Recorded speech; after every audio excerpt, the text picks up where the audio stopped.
bite, and let's go to Terrace Chase and look for the head of the pit. Hey! We're recording the podcast! Shut up! Good morning to you, wherever you are, someone, because it is Morning Someone. My name is Bernie Burns. With me is a very, very special giggling guest over here. A guy that I have known for a very long time, and I hate to admit, is highly influential in our choice to move over to the UK. Please say hello to the creator of the Slow-Mo Guys, Mr. Gavin Free. Hello. I felt like previously I was most influential over your sock choice. Let me see. No, you know what you are influential in? Sock related. Sock adjacent? It's how I put on socks. Because there was just one time when we were... Gavin and I, by the way, we've known each other for a very long time. I've known you for at least half your life, right? Yeah, like 2 decades maybe? Yeah. And so I've known you for a very small part of my life because that's how math works. But we were somewhere. We traveled a lot. I can't remember where we were, but I can easily recall the stinging shame that I felt because I was putting on socks, just like I thought I was putting on socks normally. And I look up after putting on one, and Gavin's just sitting there looking at me, and you said, "You put on socks like my grandfather." And I immediately... It was like 90% there, but you just didn't have the shoehorn thing, like the sock thing. So, but, one day maybe. Jeff's going to come on the podcast. I hope I'm not spoiling that. Maybe I'll have to put him out before you. And I'm going to ask him, what's the oldest thing that you do now? And you know what the oldest thing I do now is? What's that? I have a shoehorn. I have a shoehorn. Like unironically, not for every type of shoe, like for a smart shoe, right? What's a smart shoe? Like a fancy shoe. Not like a shoe that is on Wi-Fi. Shoes that need a firmware upgrade. Shoe, activate. Activate running mode. No, I have, in Scotland, where I currently live. Mm-hmm. Are you okay, by the way? Should clear some things. Can I refer to Scotland as part of the UK? Yeah. Okay. It's part of the Great Britain. It's part of Great Britain and the UK. I thought you were going to say the Great British Empire. It's the last remaining piece of the Great British Empire, us in Northern Ireland. But can you believe I came all the way here to Scotland to record? We should point out we're in Austin recording Gav. But we have a lot of welly boots in Scotland. Oh yeah. You can't use a shoehorn for that, but they have there's an entire room in the house, which is basically just a wet mud room, boot room, where you come in and swap out whatever the weather demands for that day. And it's really cool because they have like handles on the wall that you can hold on to while you're putting your boots on. Pretty stinky room though, usually. But maybe I don't realize it. You know what's weird is there are some houses, especially houses I own in Austin, that they smelled a certain way, and it seemed like it was independent of us where we lived, like how long we lived there. Like my house, I can now say these places, like down in Zilker Park, we had a house. That one had a smell, and that was just the smell of that house. So you've been unable to transfer your own scent onto the house. Yeah, I should have just dumped a bunch of welly boots in the front door, and then I would have had it. But I have a shoehorn as part of all that, like a long one that I don't even have to bend down. I can just like. My granddad bent down with his. Yeah, because he sat down. It was really short. He had like a handheld. No, I got a long one that I can reach all the way down. I have to do nothing to put on my shoes now. And it's not a smart shoe horn? No, no. I have all dumb footwear, Gavin, and footwear accessories. I just flubbed. We played a drop before this. Perfect drop for you. That was the news reporter who had aphasia and couldn't finish it. And one of my... It seems like everything associated with you when we were on the RT podcast together, all my pet peeves with you are also my favorite moments with you. Like, if I ever flubbed or mispronounced something... I don't know why I liked it so much. You would jump on it. You would jump on it. Just pounce. In fact, if I mispronounced something, I could see you physically, like, get excited. It was just so... You just had the best flubs. You flubbed in a very unique way. I don't know why. I don't know why I was such a terror. Like, I assume I was making fun of you put socks on because you were kind enough to let me stay in your room for some event. Like, I would just take your generosity and just throw it back in your face. Oh, no. I mean, I preface this by saying the shame I felt. You weren't saying anything mean at all. I don't think you were trying to be cruel. I just and now I'm stuck every time I put on socks. There's like a 25% chance that I'm going to think about you. And I'm like... That's terrible, isn't it? Or I'll just I have to put on this sock in a youthful manner. Do it that way. Stomp this sock in. Just so you know, that's on me. That's not on you. Jason Saldana, who played Tucker, his brother Nick, Mm-hmm. who also played Tucker for one line when there was a blackout in New Funniest York. Tucker line in the season, I feel like. Couldn't hear you over all the team killing. It's a great line. And we replaced him because there was some period where New York had like a 2-day blackout. Yeah. And Nick came in. 2004. I had the same thing with Nick. I had to tie my shoe one time. Tied it. We were out in a group. I probably have spent maybe in total lifetime, maybe 6 hours with Nick. Total. Great guy, but just like we just don't run in the same circles. Yeah. We tied the shoe, walked a block or two further. Shoe got untied again. And I started tying it again. Stopped everybody to tie it again. And Nick just goes, in the way that Nick talks, he goes, "Hey, man, don't be afraid of the double knot. Motherfucker," I think about that every single time I tie my shoes. I'm not kidding. That's 100%. I've only spent 6 hours with him in person. I have thought about him for 25 years since that moment of him saying, "Hey, man, don't be afraid of the double knot." I tell it to myself all the time. I don't know why that is. Yeah, sometimes just the way people deliver something is, I don't know, just is so much more important than what they say, but it sticks with you better. Life lessons. Yeah. Well, you always had a unique way of like phrasing things as well. Yeah, and I can't. We were talking on other podcasts about how half of people have an internal monologue, and I don't. I just don't. I have nothing going on in my head. I have no words in my head. Wait a minute. You're one of those people? Yeah. And I was How trying did to this explain, never come up? Oh, well, I don't know. I didn't know it was a thing. But my brain is like The Sims, where I just see like kind of images of the next thing, and then I just.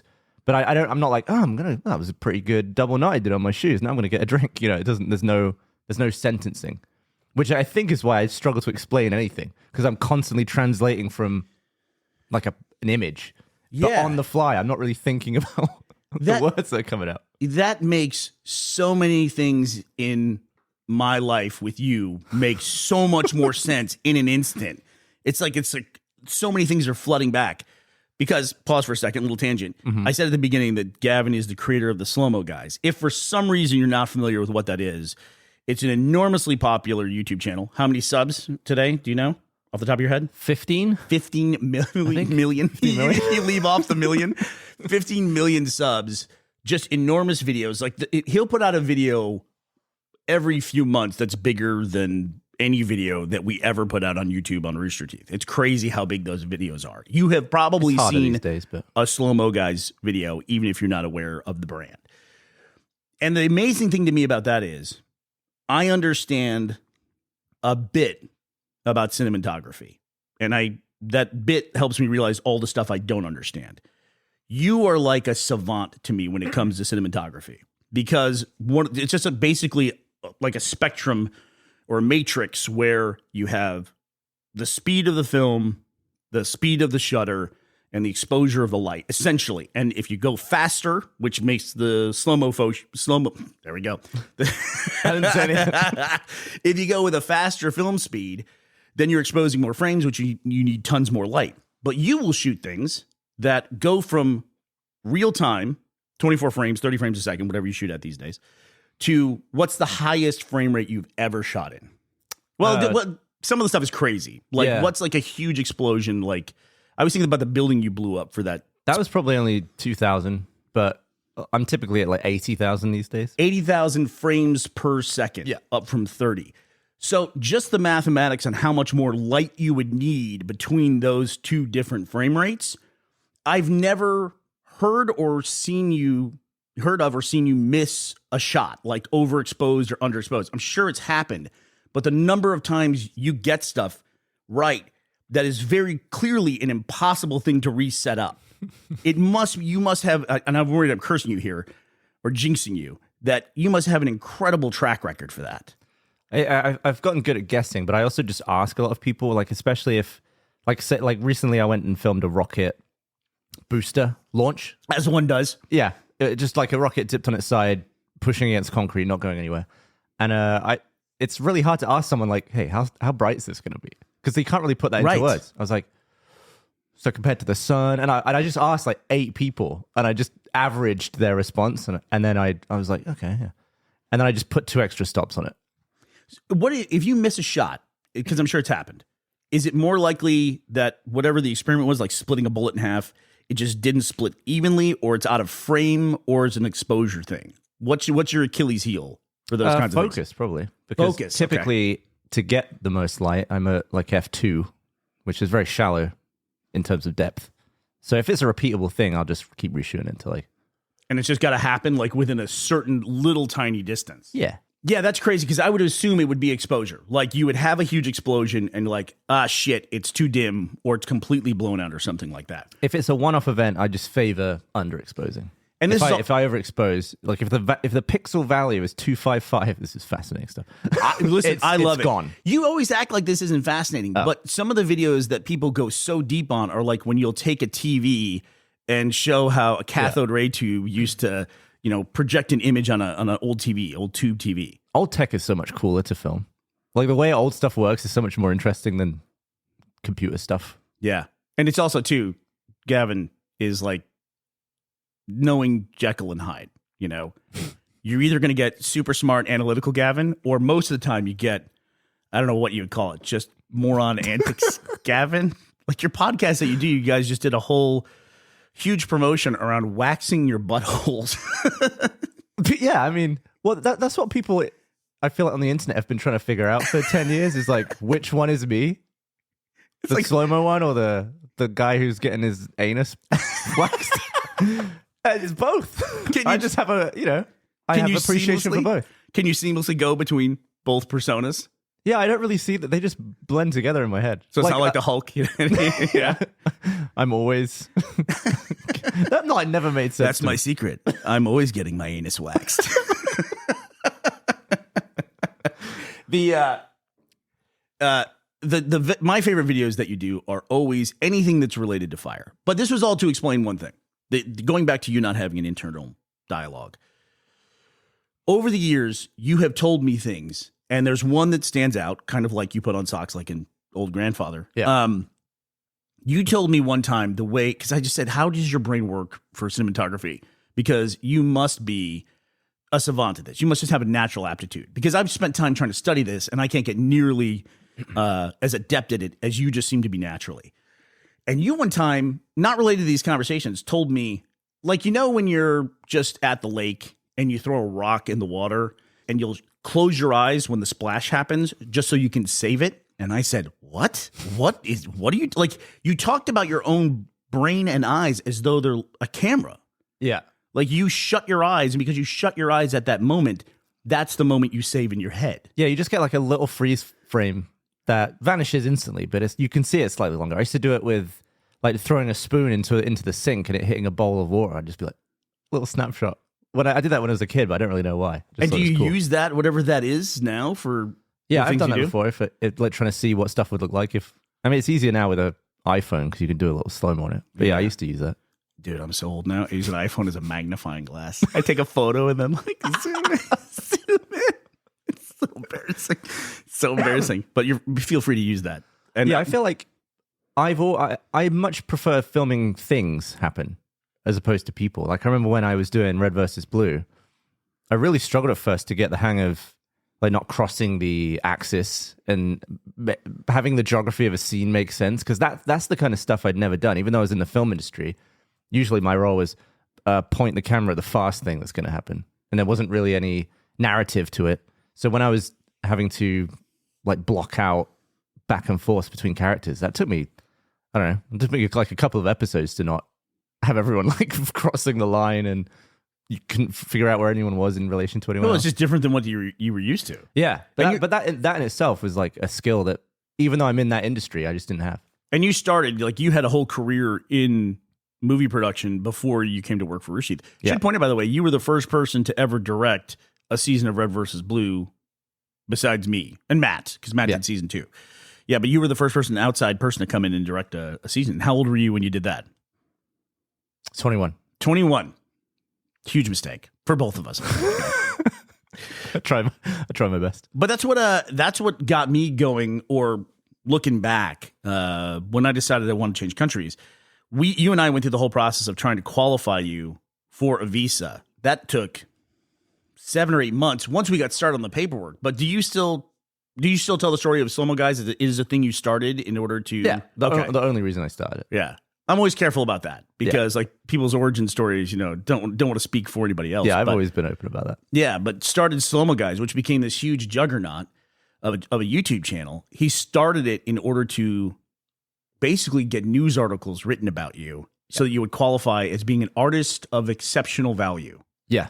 Alien of extraordinary ability is a less flattering phrase they use. But yeah, you have to meet like 5 of 8 requirements. Yeah, I didn't really meet any of them, so I was like, oh. You know what? We would now both have that title, which we can say, which is mine is for the UK, is exceptional global talent. That's what that's what I had to qualify That sounds for. way better. Yeah, exceptional. What, alien of extraordinary ability? Yeah. Which could be telepathy or your camera eyes that you have. Either one. Snapshot eyes. That process is, America gets a bad rap because a lot of people, I think, move to America.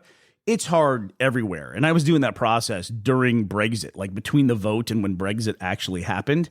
Dodging Brexit and COVID and all these other things. We moved over there in April of 2020.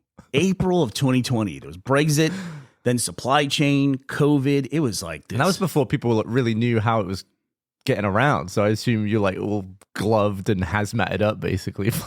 Dude, I would bring my mail in with dishwashing gloves Yeah, and a mask, and then I would throw them away because you couldn't get anything then either. You couldn't get hand sanitizer, you couldn't get disposable gloves, none of that stuff. I had already stockpiled all the toilet roll in the world. Did I tell you that? How I used to annoy Meg by every time we'd go to the store, I'd get like as much toilet paper as I could carry. This was like years before COVID, and it would really annoy her that I would always get so much toilet paper. And then of course it did. And then it came in pretty handy when everyone was raiding the stores for it. And that had happened before. They had caused, I think it was Johnny Carson, caused a run on toilet paper. Oh, really? I don't know. I want to say it was like in the 70s, maybe even the 60s at some point. He said, and then for whatever reason, people are obsessed with toilet paper during any kind of emergency. And I can't. It's not important at all. You can just get in the shower and You can just get in the shower. clean your asshole like you'd clean your face. Like everybody else in the world except for Americans. I heard somebody had a great explanation of the ineffectiveness of toilet paper. I think it was probably a tweet where they said, you know that toilet paper is not an effective way to wipe your bum because if you got human feces anywhere else on your body, someone handing you a piece of paper to wipe it off would not be sufficient. It's a very Western thing, I think, to not actually clean your asshole. I'm actually surprised by the lack of bidets in the UK. I thought we would be like awash in bidets. My grandparents had one that was next to the toilet. You kind of squatted over it. Like an old school one. Yeah. Yeah. Because it's like a tiny bath for your ass. Yeah. there's a it's like going to the water park. There's a lot of the handheld shower devices, but there's also where I live, a lot of the bathtubs have that because I assume they had just the bathtub and then a hand sprayer as well. And then at some point in the last 400 years, they decided to add shower heads like everyone else. Yeah, I think a lot of Asia has like the hose attached to the toilet thing going on. Or I don't remember what it was like in India. I think there was a lot of just holes. It's with the footprints on either side. Yeah. Which I could never get into. We went to India together. Yeah, we went to both Asia. We've done the weirdest. Yeah. Because you just used to take me on all these trips that were just crazy opportunities that you got, and you would just be like, hey, want to come to this? I'd pretty much always say yes. You were always my add-on whenever I did anything. In fact, I was just looking somewhere around here. You can probably feel me looking around while I'm saying this. Is the picture of JD with Notch when we went over to Sweden and visited Mojang. It's the creator of Minecraft, who is now retired. It instantly got out, sold his company for $2.5 billion and left.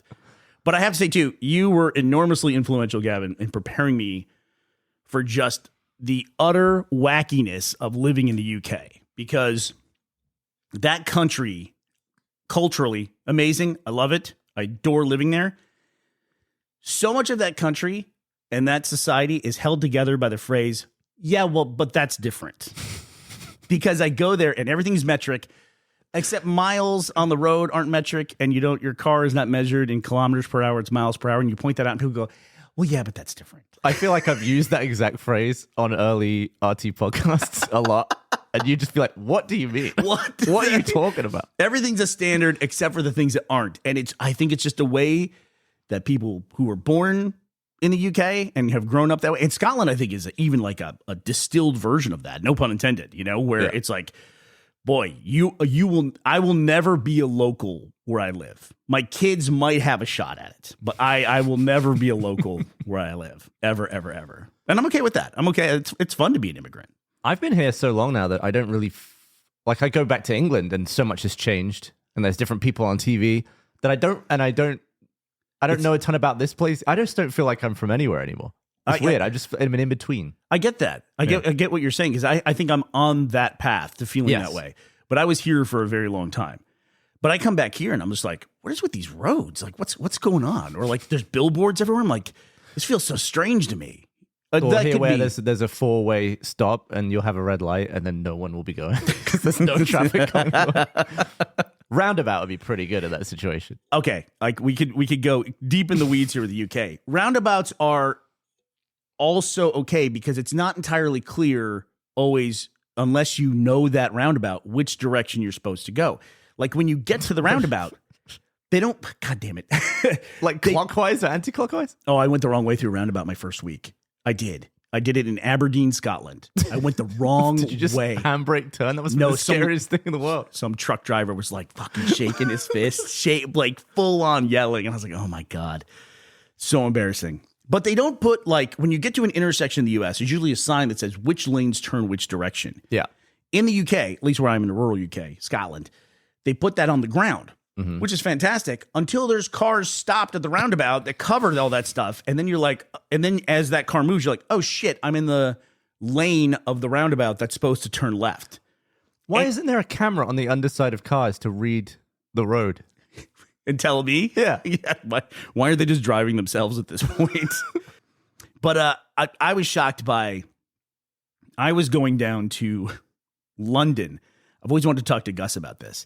I was going down to London and I had to go to the bank to get some cash because I wanted cash because I was going to go down there and buy something that I arranged for online, a piece of furniture, and arranged to have it shipped back up but I wanted to go see it, right? You wanted to pay with money? Like paper? Paper money. I just needed money because I was going to London. And then she stopped and she goes, oh, you said London. And I said, yes. And she goes, then I need to give you English notes.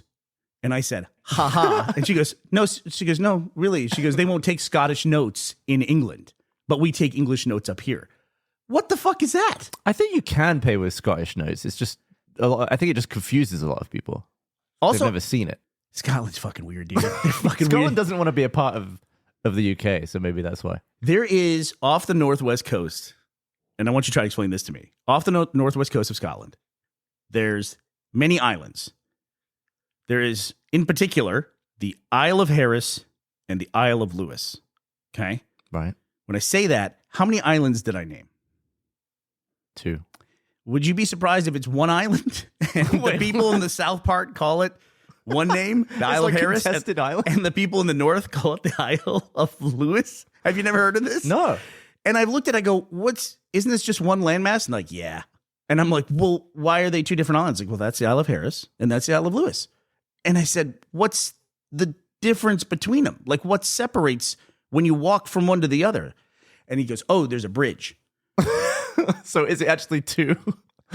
And I said, what does the bridge cross? And he said the best answer, most Scottish thing I've ever heard.